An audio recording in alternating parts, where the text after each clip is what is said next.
안녕하세요. 역사 돋보기입니다. 역사 돋보기의 독재자 열전 히틀러 편 5부입니다. 어느 정도 나치 독일의 경제 성장을 이룬 히틀러와 나치당이었으나 히틀러는 국가 재정을 군사비에 대폭 확대하며 군비 제한을 무시하고 오히려 군비를 확장해 갔습니다. 1935년 히틀러는 베르사유 조약을 지키지 않겠다고 선언했고 1936년에는 영구적으로 비무장지대로 남기게 하겠다고 한 독일과 프랑스의 국경지대 라인란트 지방으로 독일군 2만 명을 보내 강제 점령했습니다. 1938년에는 오스트리아를 합병하고 또 체코슬로바키아의 서쪽 지역인 주데텔렌트 지역을 점령했죠. 체코슬로바키아의 주데텔렌트에서는 곧바로 폴란드로 진입할 수가 있었습니다. 1939년 9월 히틀러의 나치 독일군은 폴란드를 침공하니 바야흐로 2차 세계대전의 시작이었죠. 히틀러의 행보를 보면 오스트리아, 체코슬로바키아, 폴란드 전부 동유럽으로 진출하라는 걸 알 수가 있죠. 전쟁을 일으키면서 히틀러는 과거 1차 세계대전 당시의 패착을 의식하지 않을 수가 없었을 겁니다. 히틀러는 1차 세계대전의 패인 중 하나가 동유럽의 자원을 많이 확보하지 못했기 때문이라고 여겼습니다. 그러니까 히틀러의 동유럽 진출은 동유럽 자체가 목적이라기보다는 서유럽에서 효과적으로 전투를 수행하기 위해 자원 확보 차원에서 진출한 이유가 컸습니다. 다만 동유럽으로 진출하려면 누구와 맞붙게 될까요? 바로 러시아였습니다. 히틀러는 독일의 1차 세계대전 패인 중 또 다른 하나로 서유럽에서 영국, 프랑스 그리고 동유럽에서 러시아를 동시적으로 독일이 상대했기 때문이라고 여겼습니다. 그래서 히틀러는 폴란드를 침공하기 한 달 전이었던 1939년 8월 당시 소련이었던 러시아와 비밀리에 불가침 조약을 체결했습니다. 아울러 훗날 독일이 유럽 전역을 제패하면 유럽 대륙을 독일과 소련이 반반씩 나눈다는 내용도 있었죠. 그렇다면 히틀러는 왜 세계대전을 일으켰을까요? 사실 이미 독재 권력을 완전하게 구축해 놓은 나치당이었기에 그리고 경제 회복도 잘하고 독일인들을 세뇌도 시켜 놓았기에 만약 히틀러가 전쟁을 일으키지 않았더라면 나치당의 집권기가 훨씬 더 오래 지속될 수도 있었을 겁니다. 굳이 전쟁을 일으킬 명확한 필요성이 없었다는 건데 히틀러가 세계대전을 일으킨 이유에 대해서는 숱한 해석과 설들이 많습니다. 나치당의 집권 명분이 독일인들에게 독일의 위대함과 우수성을 알리고자 하는 민족주의 사상 때문이었고 그래서 어쩔 수 없이 베르사유 조약을 무시하는 모습을 보이고 강력한 군대의 힘을 발휘하며 군국주의의 길로 접어들다 보니 이게 점점 걷잡을 수 없이 커져서 결국 세계대전까지 갔다고 보긴 하지만 이미 말씀드렸다시피 히틀러와 나치당은 전쟁을 일으키지 않아도 이미 독일 민족주의를 자극하며 집권 명분을 충분히 갖춘 상태였습니다. 굳이 뭘 더 하지 않아도 되는 시점이었는데 어쩌면 정말로 히틀러의 개인 야망 때문이었을지도 모릅니다. 히틀러는 유럽의 하나의 거대한 단일 제국을 만들고 싶어 했죠. 히틀러는 단순히 독일 하나의 개혁이 아니라 유럽 전체의 개편을 원하고 있었을지도 모릅니다. 그렇게 1939년 9월 폴란드를 침공한 후 소련과 불가침 조약도 맺었겠다. 나치 독일군은 동유럽을 하나하나 먹어가기 시작했습니다. 그럴수록 유대인들에게 끔찍한 지옥이 벌어졌죠. 여태까지는 독일 내 유대인들만 탄압을 받았건만 나치 독일군의 점령지가 넓어질수록 이젠 독일 외 국가의 유대인들도 탄압당해야만 했죠. 1939년 11월 나치 독일은 독일과 독일 점령진의 모든 유대인들에게는 유대인이라고 적힌 노란색 별 모양의 표식을 달도록 했습니다. 그리고 동유럽 곳곳에 강제 수용소를 만들었는데 이전까지 독일 내에 존재하던 강제 노동 수용소와는 다른 집단 학살을 목적으로 만들어진 강제 절멸 수용소를 만들어 유대인들을 수감시켰습니다. 대표적인 곳이 폴란드에 있던 아우슈비츠 강제 수용소였죠. 유대인 대학살을 홀로코스트라고 하죠. 유대인 색출 및 수용소 업무는 주로 SS 친위대가 맡았는데 SS 친위대의 사령관이었던 하인리 힘러가 이 홀로코스트를 전체적으로 기획하며 차마 입에 꺼내기도 힘든 악행을 서슴없이 자행했습니다. SS 친위대 내에 루돌프 헤스라고 나치당 초기부터 히틀러와 함께하며 이 정치 깡패 출신의 히틀러의 해결사 노릇을 하던 나치 간부가 있었습니다. 2차 세계대전 당시 루돌프 헤스는 아우슈비츠 수용소의 소장이었고 아우슈비츠에서 행해진 그 끔찍한 가스실이나 악행들은 전부 루돌프 헤스의 소행이었답니다. 2024년 최고의 영화로 선정되고 있는 영화 존 오브 인터레스트에서 주인공으로 나오는 바로 그 사람입니다. 어느 정도 동유럽을 제패한 히틀러의 나치 독일군은 1940년부터 서유럽으로 진격했고 순식간에 프랑스까지 점령해버렸죠. 히틀러는 영국과는 충돌하지 않을 걸 바라고 있었습니다. 히틀러는 프랑스 정부가 붕괴되면 반독일 성향을 띠던 영국의 처칠 정권이 무너지고 영국도 독일과 굳이 전쟁을 벌이길 꺼려하며 평화 교섭으로 마무리할 것을 강하게 믿고 있었죠. 하지만 이는 히틀러의 착각이었습니다. 1차 세계대전을 일으켜놓고도 또 한 번 전쟁을 일으켰을 때 영국이 유럽 본토에 이른 유럽 본토의 일인이 개입하지 않겠다고 생각하고 전쟁을 하지 않으리란 건 말도 안 되는 거였습니다. 결국 독일과 영국의 직접적인 전투가 벌어졌고 동부전선에서도 히틀러가 소련과 결국은 싸워야 함을 알고 소련을 공격하면서 1941년부터는 독소전쟁이 일어났습니다. 히틀러가 생각한 1차 세계대전의 패인 중 하나였던 소련과의 전쟁을 결국은 일으키고 만 것이죠. 1942년부터는 미국마저 세계대전에 참전하면서 이루어지면서 독일의 폐색이 점점 짙어가고 있었습니다. 전세가 기울면서 히틀러는 정신적으로 몰리기 시작했고 1944년부터 군부 내에서 독일이 전쟁에서 질 것이라는 여론이 팽배해졌습니다. 1944년 7월에는 독일군 내 반나치 세력이자 반히틀러 조직이었던 검은 관현악단에서 독일 육군의 작전지휘본부 일명 늑대 소굴을 폭파해 히틀러를 암살하려다가 실패하는 사건도 일어났습니다. 톰 크루즈 주연 영화 작전명 발키리의 배경이 되는 이야기죠. 비록 히틀러가 죽지는 않았지만 부상을 당했고 이는 독일 군부 내 히틀러의 입지가 낮아졌다는 걸 보여주는 사건이었습니다. 이 이후로 더 정신적으로 몰린 히틀러는 점점 더 무리수 같은 판단을 내렸고 이는 나치 독일의 패망에 직접적인 영향을 주었죠. 심각한 불면증, 신경증, 조울증을 겪을 정도로 히틀러의 정신 상태가 점점 심각해지고 업무를 제대로 보지 못할 정도가 되자 히틀러의 비서였던 마르틴 보어만이 실권을 휘두르게 되었습니다. 1인자가 1인자 역할을 하지 못하고 2인자가 횡포를 부리는 구조에서는 조직이 제대로 돌아갈 리가 없겠죠. 히틀러는 정신망상 증상까지 보였습니다. 히틀러의 이런 신경증을 극도로 두려워한 장교들은 패전 소식을 보고하지 않았고 그럴 때마다 당연히 히틀러는 잘못된 판단을 더 내릴 수밖에 없었죠. 이제 베를린 함락도 시간 문제이자 히틀러는 베를린 내 지하 벙커에서 공습을 피하면서 사실상 마지막 패배를 기다려야만 했습니다. 나치 독일 군부의 수장이자 나름 히틀러의 오른팔이었던 괴링 원수는 히틀러를 버리고 베를린을 도주했고 베를린 도주 후 히틀러에게 총통 자리를 자신에게 넘기라는 전보를 보내며 히틀러와도 손절을 쳤습니다. SS 친위대의 수장 하인리히 힘러도 자신이 히틀러의 뒤를 이어 총통이 되겠다며 미국과 영국 등과 내통하면서 자신을 총통으로 인정해주면 항복하겠다는 협상을 추진하며 역시 히틀러를 배신했습니다. 오로지 마르틴 보어만과 괴벨스만이 히틀러와 함께 베를린 지하 벙커에 있으면서 히틀러와 함께했습니다.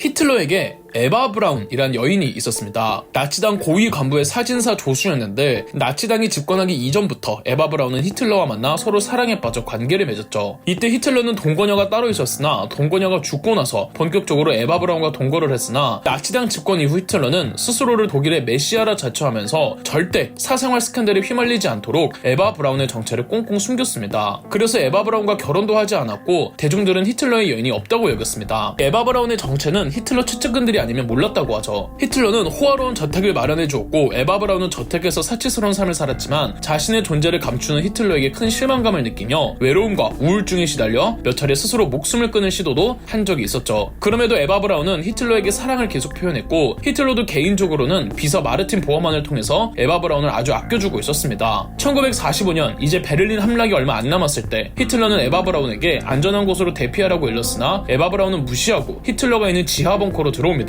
이제 패망이 정말 얼마 남지 않은 상황에서 무슨 심정이었는지 히틀러는 지하 벙커에서 에바 브라운과 결혼을 하고 법적으로도 혼인 관계를 맺었죠. 지하 벙커에서 결혼식을 올리고 하루 이틀 후였던 1945년 4월 30일 히틀러와 에바 브라운은 같이 동반으로 목숨을 끊습니다. 수행원들이 방 안에서 총성이 들려 깜짝 놀라 히틀러의 방으로 들어가 보니 에바 브라운은 청산가리를 먹고 히틀러는 권총으로 자신의 머리를 쏜 채 발견되었다고 하죠. 수행원들은 지하 벙커의 비상구를 통해 나가 두 사람의 시신을 화장시켰습니다. 다음은 히틀러의 유언 중 일부입니다. 나는 지난 전쟁 기간 동안 결혼하는 것이 책임감 없는 행동이라고 믿었기에 지금 지상의 이력을 끝내기에 앞서 오랜 세월 우정을 나눈 다음 자유의사로 거의 완전히 포위된 도시에 들어와서 나의 운명을 함께 나누려는 에바 브라운을 아내로 맞아들이기로 결심하였다. 그녀는 자신의 소원에 따라 내 아내로서 나와 함께 죽게 될 것이다. 죽음은 민족이 봉사해야 하는 나의 일이 우리 두 사람에게서 빼앗간 것을 우리에게 보상해 줄 것이다. 나 자신과 내 아내는 파면이나 항복의 수치에서 벗어나기 위해서 죽음을 택한다. 지난 12년 동안 민족에게 봉사하면서 내 일상의 업무 대부분을 처리한 이곳에서 즉시 불태워진다는 것이 우리의 의지다. 히틀러의 유언에 따라 유언장의 집행인이자 나치당 차기 당수로는 비서였던 마르틴 보어만을 임명했고 나치 독일의 국가 수상의 총리직에는 괴벨스를 임명했습니다. 5월 1일 소련군이 결국 베를린으로 입성 후 베를린을 점령했으며 나치 독일의 마지막 총리였던 괴벨스는 소련군에 항복하기로 합니다. 다음날 5월 2일 독일이 항복했음을 방송하면서 나치 독일은 패망했죠. 항복한 괴벨스는 아내와 아이들과 같이 스스로 목숨을 끊었습니다. 히틀러를 배신했던 괴링은 전범 재판에서 교수형에 선고되었지만 치욕스러움을 막고자 형에 처해지기 전에 청산가리를 먹고 역시 스스로 목숨을 끊었고 SS 친위대의 수장이자 히틀러를 배신했던 하인리히 힘러도 독약을 마셨죠. 아우슈비츠의 소장이었던 루돌프 헤스는 교수형에 처해져 사망했습니다. 히틀러의 비서 마르틴 보어만은 베를린 함락 직전 베를린을 탈출했습니다. 이후 마르틴 보어만을 누구도 찾지 못했는데 약 20년이 흐른 1972년 베를린역 근처에서 마르틴 보어만의 유골이 발견되었죠. 거죠. 화장당한 히틀러와 에바 브라운의 유해는 베를린에 입성한 소련군이 숨겨두었으나 훗날 1970년 소련의 KGB가 이 유해들조차 빻아버린 뒤 강에 던지고 극 일부의 유해들만 소련으로 옮겨서 현재 히틀러의 무덤 같은 건 없답니다. 인류 역사상 최악의 악인에 걸맞는 비참한 최후였습니다. 지금까지 역사 돋보기 독재자 열전 히틀러 편이었습니다. 그럼 역사 돋보기였습니다. 저희 역사 돋보기가 멤버십 가입을 시작했습니다. 멤버십 가입을 해주신 분들 덕분에 영상 제작에 큰 도움이 되고 있습니다. 감사합니다. 영상 재미있으셨다면 구독과 좋아요, 알림 설정까지 해주시면 감사드리겠습니다.